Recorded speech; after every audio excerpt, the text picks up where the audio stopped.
할렐루야, 한 주간도 주님 안에서 승리하고 계시는 줄로 믿습니다. 오늘 말씀은 제17과 중풍병자를 고치신 예수님입니다.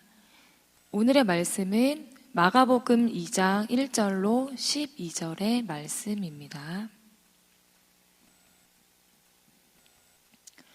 중풍은 예수님 당시뿐만 아니라 현대인들에게도 흔한 질병입니다.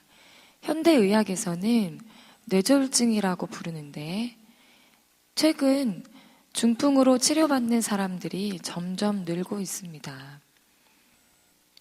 중풍은 한번 발병하면 완치되기 어려운 질병인데다 많은 장애가 생길 수도 있습니다. 그렇다 보니 환자 본인과 가족들에게 큰 고통이 됩니다. 예수님이 가버나움에서 전도하실 때에 4사람이 중풍병자를 메고 왔지만 사람들이 너무 많아서 들어갈 수가 없었습니다. 그들은 지붕을 뜯고 구멍을 낸 뒤 중풍병자의 침상을 예수님이 계신 곳으로 달아내렸습니다. 예수님은 그들의 믿음을 보시고 죄사함과 치유를 선포하셨습니다. 그러면 오늘 본문이 우리에게 주는 교훈은 무엇입니까? 첫째로 예수님은 중풍병자의 죄를 용서하셨습니다. 5절에 나오는 그들은 중풍병자를 메고 온 4명과 중풍병자입니다. 여기서 주목할 것은 예수님은 그들의 믿음을 보시고 먼저 죄를 용서해 주셨다라는 것입니다. 예수님은 자기 백성을 그들의 죄에서 구원하시려고 세상에 오셨습니다. 마가복음 2장 17절 말씀에 건강한 자에게는 의사가 쓸데없고 병든 자에게라야 쓸데있느니라. 나는 의인을 부르러 온 것이 아니요 죄인을 부르러 왔노라. 라는 말씀처럼 의인을 부르러 오신 것이 아니라 죄인을 불러 구원하시려고 세상에 오셨습니다. 그렇지만 먼저 죄를 용서하신 예수님의 진심을 이해하지 못하는 사람들도 있었습니다. 서기관들은 신성모독죄라고 시비를 걸었는데 예수님은 그러한 서기관들을 책망하셨습니다. 9절 말씀에 중풍병자에게 뇌 제사함을 받았느니라 하는 말과 일어나 내 상을 가지고 걸어가라 하는 말 중에서 어느 것이 쉽겠느냐.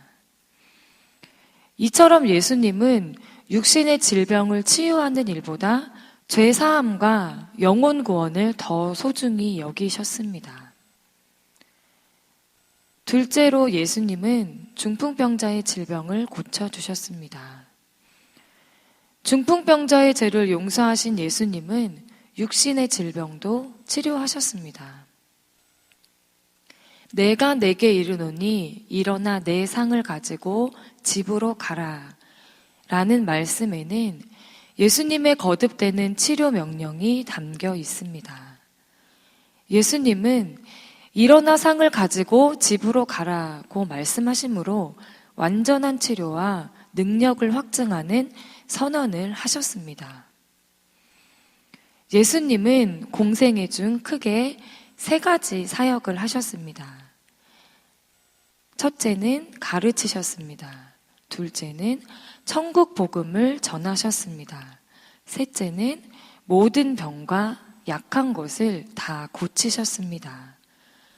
그러므로 우리도 예수님을 믿고 따르면 죄 용서와 은총을 받을 뿐 아니라 병든 몸도 고침받고 건강이 회복될 수 있습니다. 우리 주님은 지금도 동일하게 역사하시는 분이신 줄로 믿으시기를 바랍니다. 셋째로 사람들이 하나님께 영광을 돌렸습니다. 중풍병자는 건강이 회복된 후 자신이 실려왔던 침상을 가지고 나갔습니다. 사람들이 그 광경을 보고 다 놀라 이런 일을 도무지 본 적이 없다며 하나님께 영광을 돌렸습니다. 중풍병자가 고침받음으로 전도의 문이 열린 것입니다. 우리도 이웃의 고통을 외면하지 말고 예수님께 인도할 책임이 있으며 그것을 감당해야 합니다. 하나님이 인간을 창조하신 목적이 무엇입니까? 이사야 43장 21절에 이 백성은 내가 나를 위하여 지었나니 나를 찬송하게 하려 함이라 라고 말씀했습니다.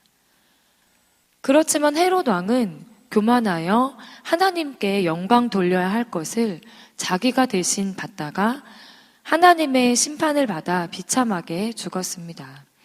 우리는 무엇을 하든지 하나님의 영광을 위하여 살아야 합니다. 이것이 우리의 본분이며 사명입니다. 중풍병자가 만난 예수님을 우리도 만나야 합니다. 예수님을 만나면 죄 용서의 확신과 기쁨을 얻습니다. 병든 몸이 튼튼해지는 건강의 복도 얻습니다. 영과 육의 건강을 얻어서 하나님께 영광 돌림으로 항상 기쁨이 넘치는 복된 성도가 되는 것이 우리가 가야 할 길입니다. 예수님은 우리의 치료자이십니다. 예수가 길입니다. 예수님의 능력을 믿고 일어서는 성도님들이 다 되시기를 바랍니다.